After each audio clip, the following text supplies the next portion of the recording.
Susanne, would you like to introduce yourself to the crowd? Of course. Hello, my name is Susanne Carberry. I'm the Chief Customer Officer at Aer Lingus, and what that means is we take care of the brand and we grow it, and we're going to have it to the next generation. But we also look at different things like margin and cost, distribution channels, and how ultimately we can deliver a better customer experience and differentiate ourselves for our customers. And Susanne Lamont really wants to thank you for coming here this afternoon. So we'll jump straight into it with our first question. So, what are the biggest challenges airlines face when trying to implement a passenger-first approach?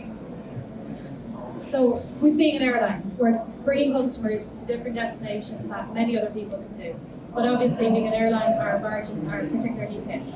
So there's kind of three things that we always have to focus on when we're looking at the customer experience and trying to understand how we can be that thing that adds a little bit more value. The first one would obviously be cost. But what we do is try and flip it. It might be cost, but how can that cost deliver a better value? Better value to our customers, better value to our agents. How can we be more efficient? How can we do things better? Some of that comes down to how we deliver things, moving from legacy technology to cloud, but also then the relationships that we're building to how we're getting there. Other aspects will be people. So we describe ourselves as the human airline.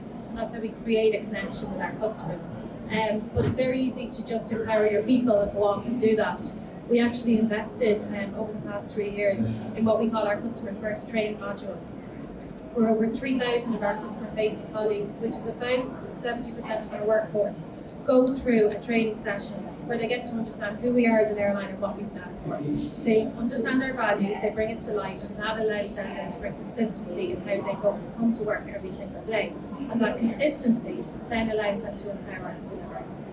The last piece then would be technology. Technology is the thing that's happening all around us. It's what actually enables us to be able to go quicker and go faster. But we've made some very big decisions over the past 4 years to move away from legacy technology and to try to embrace next gen. It sounds very simple, it's not, as we know. Airline operations are just by nature complex, but also a lot of them are outside of our control. So it's how we can lean into that, how we can make decisions for the short term and the long term. And when I think of examples around that, I mean, the CrowdStrike impact that we all would have seen at some point, I've been impacted at some point of our life this summer. We actually, as an airline, didn't see an impact of that because of decisions we made around cloud-based technology about 2.5 years ago. So making those short and long-term decisions are really, really important. So out of the three you've called out cost, you've called out staff, you've called out technology. What's the priority in your opinion? The priority to me would, we've got great people who bring themselves to life every single day. Priority to me would be the technology, because it's how we can lean in and embrace things, how we can influence stakeholders around us to move with us, but also how we can understand what we can and we can't do. And for those things we can't do, what's the alternate way to try and move around it? So technology generally has an ask of board members, for argument's sake. How do you bring the business case to the board to say, I want to invest this in technology to improve the passenger first experience? So it always has to come back to the so what.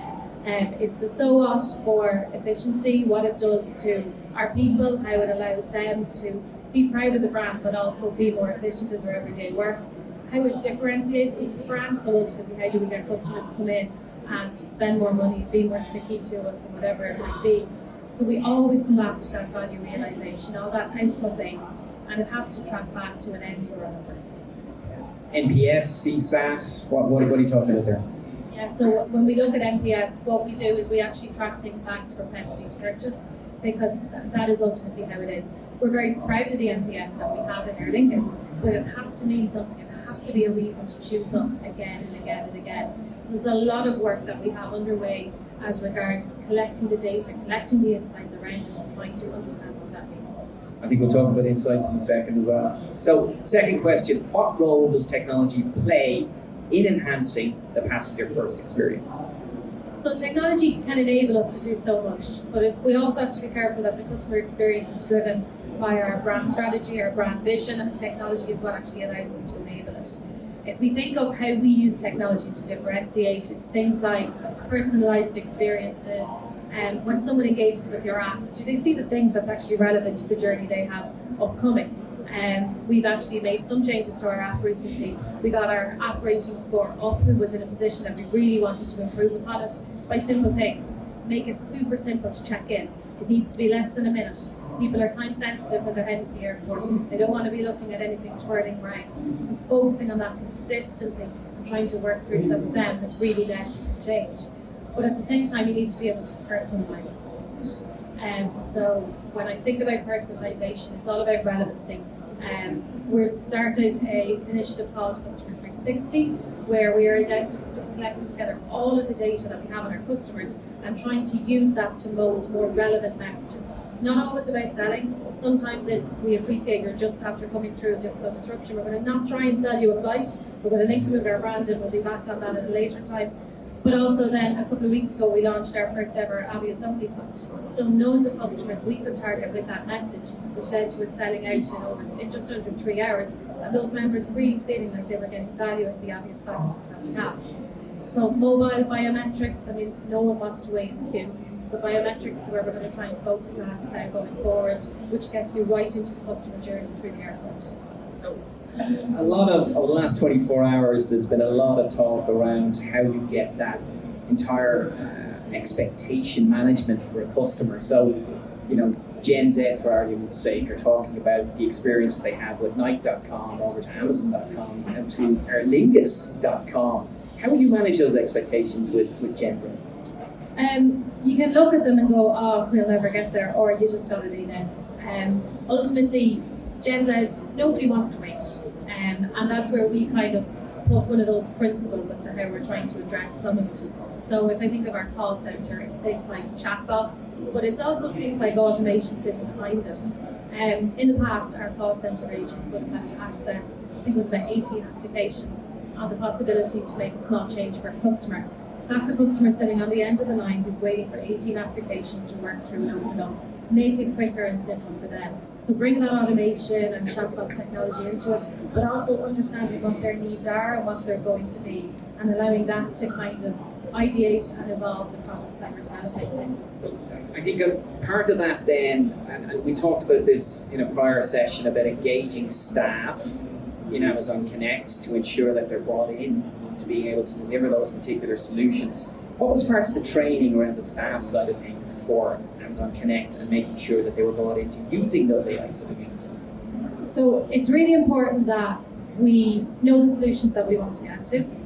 It's really important that we bring in the agents into the journey. They're the people who have to embrace it and use it. They know the problems that they're facing, and they need to feel like they're part of the solution. So what was core to us was having them in the middle of workshops, trying to understand what's the friction that stands in your way, what makes your life difficult, what's going to make this a better place for you to work.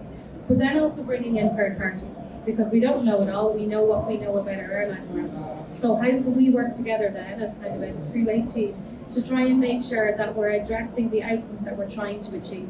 We're getting to efficiency, which will ultimately lead to cost reduction, but at the same time customer satisfaction is increasing. And one thing that we measure an awful lot across IAG, but in Aer Lingus and especially in our call centre, is staff satisfaction. So we try to understand what are the indicators that drive people, that they want to be able to do better, that they feel like they need more of. And we're actually seeing real tangible change through that. So when I look back into my call centre, I think we've got about a 20% call agent reduction than we had pre-COVID because of the technology we brought in, but our satisfaction rates are also 30%. So what I'm hearing is focus on staff, getting them bought into the journey and then merging that with technology. It's quite powerful. We'll move on to the third question. So how do you measure success when applying the passenger first philosophy? So the easy one to say is Net Promoter Score, and that's all we ever took to look at because we're a customer team. But it's not. It's Net Promoter Score that leads to propensity to purchase, that leads then to ultimately a customer life cycle value increasing over a period of time. And depending on the different persona of a customer, we might measure that over 6 months, we might measure it over 18 months. We have a short and a long haul network, which is why we look to some of those longer time frames. So trying to find data and indicators that bring all these things together that can show that you're making proper tangible change. We do have a little one that we love to check here in Ireland, or when we're at home in Ireland, is our brand preference versus Ryanair. It's one thing that's really important for short haul, and it's one thing that we've actually seen improve despite the fact we've industrial action earlier on this summer. Is there any data or benefits you could share with us without giving away anything sensitive around those KPIs? Like you talked about that Ryanair satisfaction. Is there anything else that you're measuring that is a real tangible hang your hat on KPI? Yeah, so we've got a couple of different things, and we look right of the way through the funnel. So your brand affinity, your brand preference, we get right into the funnel. One thing would be flight look to book. So it's very easy to convert people through, but what we are seeing is an increase in our flight look to book performance in key markets that we're going in and focusing on. And then getting right through it, what is the actual purchase value across each of our ancillary products, and then into satisfaction. So we've put a lot of focus post-COVID into the onboard experience. As I said, we're all just flying a person from A to B. How you can have that little brand moment of true big difference. And we've seen about a 20% improvement in our satisfaction scores on board because of the feedback that we took from our staff and our customers and adapted that into menus that we evolve every 90 days. Yeah, it's a nice dovetail into data, okay, specifically around how you're using data that meets passenger needs. Have you any examples there around that? Oh my God, there's so much data. That's the problem. There's too much of it. But what we have started doing is creating this, what we term a single view of the customer, and I think many people term it different things. Trying to start with a high enough cohort of information that we can do something with, but low enough that it's important and relevant to the customer. So I told you about our Avios only flight. That was knowing who are the customers that we can target, who will be interested in this offer, and it's going to actually mean something too. But we're also doing it around propensity to purchase and making sure that the screen space that we might use within our app is actually relevant for the mindset that the customer is in at the moment, whether that's them considering that they're making a booking or they're actually on the middle of their travel journey. Again, over the last 24 hours, I've heard a lot of pain around data, right? Where do you start when you're looking at an initiative like yours and on that 360 journey? Where do you start? You got to think, where do you want to get to and where can I realistically get to in the next 12 months? Because I think with any big change program, and that's ultimately what data is, we've all got decades and decades of information. We're not starting fresh, but we have to start somewhere a little bit new. So what we try to do is set ourselves achievable milestones that we go after and use cases, make them real, make them things that people can understand, that we can share with our stakeholders right up at an executive level, but also that we can walk around the company and explain. So we do different things, like we talk about propensity to purchase, we talk about the cohort of customers travelling to London and what their travel wants might be and how that's different to 2019. But then we looked at things like propensity to call. So right back into our call centre again, we're now starting to model what's the propensity to call based on the demographic of customers that we have travelling on any particular day, based on the forecast that because we're in Dublin and it rains a lot, based on the forecast that we might actually get, and how are we using that then to resource up within our call centre. So maybe we'll find out that we've got an extra little bit of staff and we can put some agents through some additional training, or maybe we'll be able to make some long-term decisions and actually change our resource pool. Yeah, and again, over the last 24 hours, there's been a lot of people who said, there's still airlines that need to get onto this journey. For airlines that are about to embark on a huge transformational program, what would you advise an airline not to do? Don't go out there and say that you're going to be the best of the best. Don't try and keep up with the big guys, the Googles, the Amazons, the Ubers who have all this stuff. Let that be a vision. Let that drive where you want to get to. Set realistic targets that have impactful change. That's not to say make it super easy to achieve. Make sure you're having an impact on the bottom line, be it on margin or be it on something further up that's going to change satisfaction. But set up those realistic goalposts that in a realistic timeline, which is not too short but not too long, gets you to compete with those everyday brands that all of our customers are interacting with. We talked a little bit earlier as well about understanding what the airline is about, right? And you talked a little bit, 3 or 4 points in relation to culture and how that's so important in designing where you need to go for this transformation program. What are those 3 or 4 points? I think when it's culture, you have to have a pride in your brand. You have to have a drive and a want to change. And I think there has to be, in the industry that we're in, such a competitive struggle.